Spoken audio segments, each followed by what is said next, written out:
നമസ്കാരം, 140 ന്യൂസിലേക്ക് സ്വാഗതം. മഴക്കെടുതിയിൽ സാഹചര്യം വിലയിരുത്തി മുഖ്യമന്ത്രി. സംസ്ഥാനത്തെ മഴക്കെടുതി സാഹചര്യം വിലയിരുത്തി മുഖ്യമന്ത്രി വി.ഡി. സതീശൻ ജില്ലകളുടെ ചുമതലയുള്ള മന്ത്രിമാരോട് അതത് ജില്ലകളിൽ ക്യാമ്പ് ചെയ്ത് ദുരിതാശ്വാസ പ്രവർത്തനങ്ങൾ ഏകോപിപ്പിക്കണമെന്നും മുഖ്യമന്ത്രി നിർദ്ദേശിച്ചു. തിരുവനന്തപുരത്തെ CP ജോണും പത്തനംതിട്ടയിൽ PC വിഷ്ണുനാഥും കോട്ടയത്തെ മോൻസ് ജോസഫും ഇടുക്കിയിൽ അനൂപ് ജേക്കബും ക്യാമ്പ് ചെയ്യും. ദുരിതാശ്വാസ പ്രവർത്തനങ്ങളുടെ സംസ്ഥാനതല ഏകോപനം റവന്യൂ മന്ത്രി AP അനിൽകുമാറിനാണ്. മഴക്കെടുതി രൂക്ഷമായ മേഖലകളിലെ MLA-മാരെയും മുഖ്യമന്ത്രി ഫോണിൽ സംസാരിച്ചു. ഇടുക്കി, പത്തനംതിട്ട, കോട്ടയം കളക്ടർമാർക്ക് ഏത് അടിയന്തര സാഹചര്യവും നേരിടാൻ സജ്ജമായിരിക്കാനുള്ള നിർദ്ദേശവും നൽകി. രണ്ടുപേരെ കാണാതായ തിരുവനന്തപുരം മുതലപ്പുഴയിൽ കോസ്റ്റ് ഗാർഡിന്റെ ബസൽ ഉൾക്കടലിൽ തിരച്ചിൽ നടത്തുന്നുണ്ട്. മറൈൻ എൻഫോഴ്സ്മെന്റ് സംഘവും സ്ഥലത്തുണ്ട്.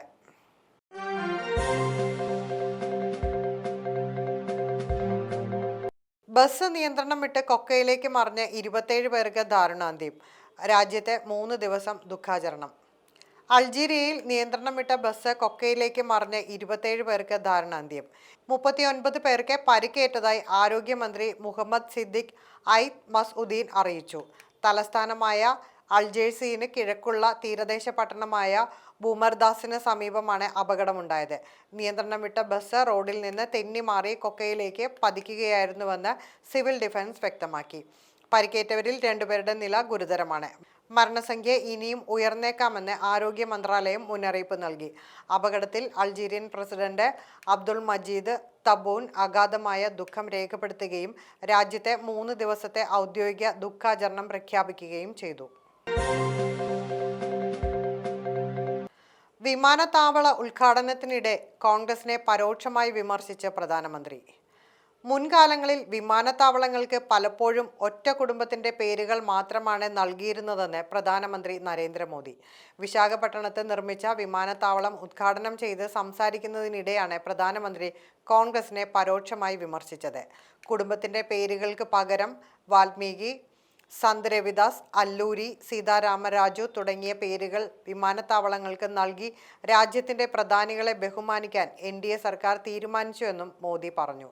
വിശാഖപട്ടണത്തിന് സമീപം 5000 കോടി രൂപ ചെലവിൽ നിർമ്മിച്ച അല്ലൂരി സീതാരാമരാജു അന്താരാഷ്ട്ര വിമാനത്താവളത്തിന്റെ ഉദ്ഘാടനമാണ് പ്രധാനമന്ത്രി നിർവഹിച്ചത്. സംസ്ഥാനത്തിന്റെ വളർച്ചയിൽ പ്രധാന നാഴികക്കല്ലാണ് വിമാനത്താവളമെന്ന് ഉദ്ഘാടനം ചെയ്ത് സംസാരിക്കവേ അദ്ദേഹം പറഞ്ഞു. ആന്ധ്രാപ്രദേശിന്റെ വികസനത്തിനായി NDA സർക്കാർ വളരെ വേഗത്തിൽ പ്രവർത്തിക്കുന്നുണ്ടെന്നും അദ്ദേഹം കൂട്ടിച്ചേർത്തു. PM ശ്രീ വിവാദം കനക്കുന്നു. ലീഗിനെതിരെ രൂക്ഷ വിമർശനവുമായി കോൺഗ്രസ്. പാർട്ടിയിലെ ആഭ്യന്തര പ്രശ്നങ്ങൾ തീർക്കാൻ ലീഗ് നേതാക്കൾ കോൺഗ്രസിനെ പഴിക്കുന്നുവെന്നാണ് വിമർശനം. PM ശ്രീയിൽ ലീഗ് നേതാക്കളുടെ നടപടിയിലാണ് കോൺഗ്രസിൽ വിമർശനം ഉന്നയിച്ചത്. 1.5 മാസം മുൻപ് മന്ത്രിസഭ ഉപസമിതിയെ വെച്ചിട്ടും ഇപ്പോൾ പിന്നോട്ട് പോകുമെന്ന് പറഞ്ഞത് ലീഗ് നേതാക്കൾ അനാവശ്യ വിവാദമുണ്ടാക്കാനാണെന്ന് കോൺഗ്രസ് വിലയിരുത്തൽ. മുന്നണിയിൽ പ്രതിസന്ധിയായതോടെ ഉപസമിതിയുടെ അന്തിമ തീരുമാനം വൈകിപ്പിക്കാനാണ് നീക്കം. ജൂൺ 17-ന് ചേർന്ന മന്ത്രിസഭാ യോഗമാണ് ഉപാധികളോടെ പദ്ധതിയുമായി മുന്നോട്ടു പോകാൻ തീരുമാനിച്ചത്. ലീഗ് പ്രതിനിധിയായ വിദ്യാഭ്യാസ മന്ത്രിയാണ് അധ്യക്ഷൻ. എല്ലാം തീരുമാനിച്ചെന്ന UDF കൺവീനറുടെ പ്രതികരണവും പിന്നാലെ പിന്നോട്ടു പോകുന്നതടക്കം ചർച്ച ചെയ്യുന്നുവെന്ന PK കുഞ്ഞാലിക്കുട്ടിയുടെ പ്രതികരണവും മുന്നണിയിൽ പ്രതിസന്ധിയുണ്ടാക്കി.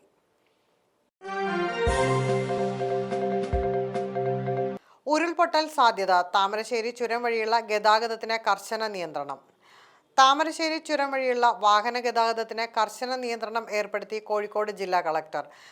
വയനാട് ജില്ലയിലെ ലക്കിടി, വൈത്തിരി മേഖലകളിൽ അതിതീവ്ര മഴ രേഖപ്പെടുത്തിയ സാഹചര്യത്തിൽ താമരശ്ശേരിയിൽ മണ്ണിടിച്ചിൽ, ഉരുൾപൊട്ടൽ, പാറകൾ അടർന്നു വീഴൽ എന്നിവയ്ക്കുള്ള സാധ്യത കണക്കിലെടുത്താണ് ജില്ലാ ദുരന്ത നിവാരണ അതോറിറ്റി ചെയർപേഴ്സൺ കൂടിയായ ജില്ലാ കളക്ടർ MS മാധവിക്കുട്ടി ഗതാഗത നിയന്ത്രണ ഉത്തരവിറക്കിയത്. താമരശ്ശേരി ചുരം വഴി ഹെവി വാഹനങ്ങൾ, മൾട്ടി ആക്സിൽ ലോറികൾ, ട്രെയിലറുകൾ, ഭാരവാഹനങ്ങൾ എന്നിവയുടെ ഗതാഗതം നിരോധിച്ചു. ഇത്തരം വാഹനങ്ങൾ കുറ്റ്യാടി ചുരം അല്ലെങ്കിൽ നാടുകാണി ചുരം വഴി പോകണം. വിനോദസഞ്ചാര വാഹനങ്ങൾ, അത്യാവശ്യമല്ലാത്ത സ്വകാര്യ വാഹനങ്ങൾ എന്നിവയ്ക്ക് താമരശ്ശേരി ചുരം വഴി വയനാട്ടിലേക്കുള്ള പ്രവേശനവും താൽക്കാലികമായി വിലക്കി. KSRTC ഉൾപ്പെടെയുള്ള പൊതുഗതാഗത വാഹനങ്ങൾ, ആംബുലൻസുകൾ, fire and rescue service, civil defence, police വാഹനങ്ങൾ, അവശ്യ ദുരന്ത നിവാരണ പ്രവർത്തനങ്ങൾക്കായി നേരിട്ട് നിയോഗിച്ചിട്ടുള്ള വാഹനങ്ങൾ എന്നിവയ്ക്ക് നിയന്ത്രണം ബാധകമല്ല. തിരുവനന്തപുരത്ത് മത്സ്യബന്ധനത്തിന് പോയി കാണാതായ തൊഴിലാളികളെ ഇനിയും കണ്ടെത്താനായില്ല. തിരുവനന്തപുരത്ത് മുതലപ്പൊഴി, വിഴിഞ്ഞം ഭാഗങ്ങളിൽ നിന്ന് മത്സ്യബന്ധനത്തിനായി കടലിൽ പോയി കാണാതായ 5 തൊഴിലാളികളെ കണ്ടെത്താനായില്ല. രക്ഷാപ്രവർത്തനം വൈകിയതിൽ രോഷാകുലരായ നാട്ടുകാർ മുതലപ്പൊഴിയിൽ റോഡ് ഉപരോധിച്ചു. ബീച്ച് റോഡാണ് ഉപരോധിച്ചത്. മത്സ്യത്തൊഴിലാളികളെ കണ്ടെത്താൻ ഒരു നടപടിയും ഇല്ലാത്തതിൽ പ്രതിഷേധം ശക്തമാണ്. നാട്ടുകാർ തീരദേശ പോലീസ് സ്റ്റേഷന് മുന്നിൽ ധർണ നടത്തി. മഹാപ്രളയത്തിലെ രക്ഷാപ്രവർത്തനത്തിൽ UDF പങ്കാളിയായില്ല. മുഖ്യമന്ത്രി VD സതീശനെതിരെ വാർത്താസമ്മേളനത്തിൽ രൂക്ഷ വിമർശനം ഉയർത്തി പ്രതിപക്ഷ നേതാവ് പിണറായി വിജയൻ. മഹാപ്രളയത്തിലെ രക്ഷാപ്രവർത്തനത്തിൽ UDF പങ്കാളിയായില്ലെന്നും മുഖ്യമന്ത്രിയുടെ ദുരിതാശ്വാസ നിധിയിലേക്ക് സംഭാവന നൽകിയില്ലെന്നും പിണറായി വിജയൻ പറഞ്ഞു. ഉത്തരവ് പരസ്യമായി കത്തിച്ചു. പറവൂർ MLA സ്വന്തം മണ്ഡലത്തിൽ പുനർജനി എന്ന സ്വന്തം പദ്ധതി ഉണ്ടാക്കി. സർക്കാർ സംവിധാനങ്ങളെ വിശ്വസിക്കാതെ സ്വന്തം പദ്ധതി കൊണ്ടുവന്നു. ഒട്ടും സുതാര്യമല്ലാതെ MLA കോടികൾ വിദേശത്ത് നിന്നും കൊണ്ടുവന്നെന്നും പിണറായി വിജയൻ വിമർശിച്ചു.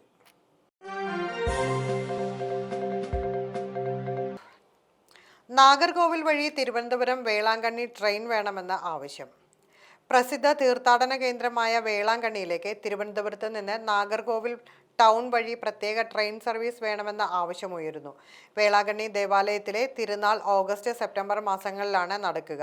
ഓഗസ്റ്റ് അവസാന ആഴ്ച തുടങ്ങി സെപ്റ്റംബർ ആദ്യ ആഴ്ചയിൽ അവസാനിക്കുന്ന തിരുനാൾ ആഘോഷത്തിൽ പങ്കെടുക്കുന്നതിന് തിരുവനന്തപുരം, കന്യാകുമാരി, തിരുനെൽവേലി ജില്ലകളിൽ നിന്ന് നിരവധി വിശ്വാസികൾ വേളാങ്കണ്ണിക്ക് പോകാറുണ്ട്. നിലവിൽ എറണാകുളത്തിനും വേളാങ്കണ്ണിക്കുമിടയിൽ തിങ്കൾ, ശനി ദിവസങ്ങളിലും ബുധനാഴ്ചയുമുള്ള 3 ട്രെയിനുകളാണ് ഉള്ളത്.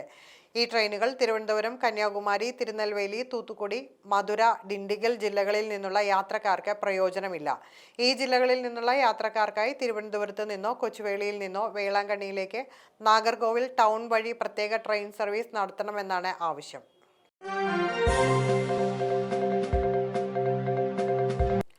മലപ്പുറത്ത് തോട്ടിൽ വീണ് 4 വയസ്സുകാരന് ദാരുണാന്ത്യം.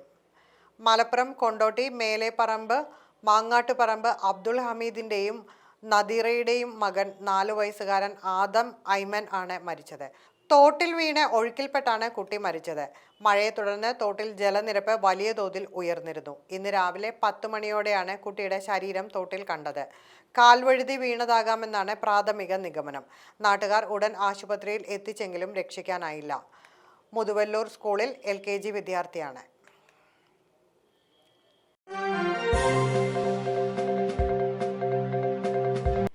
ഈരാറ്റുപേട്ട വാഗമൺ പാതയിൽ ഓഗസ്റ്റ് 4 വരെ രാത്രികാല യാത്ര നിരോധിച്ചു.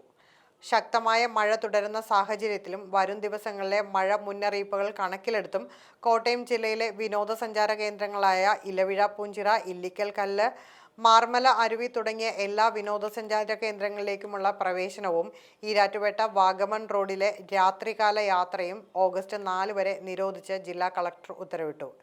അതേസമയം കോട്ടയം ജില്ലയിൽ റെഡ് അലർട്ട് പ്രഖ്യാപിച്ചിരിക്കുന്നതിനാലും വരും ദിവസങ്ങളിലെ മഴ മുന്നറിയിപ്പുകൾ കണക്കിലെടുത്തും ജില്ലയിലെ എല്ലാവിധ ഖനന പ്രവർത്തനങ്ങളും ധാതു ഗതാഗതവും ഇനി ഒരു ഉത്തരവ് ഉണ്ടാകുന്നതുവരെ നിരോധിച്ച് ജില്ലാ കളക്ടർ ഉത്തരവിട്ടു.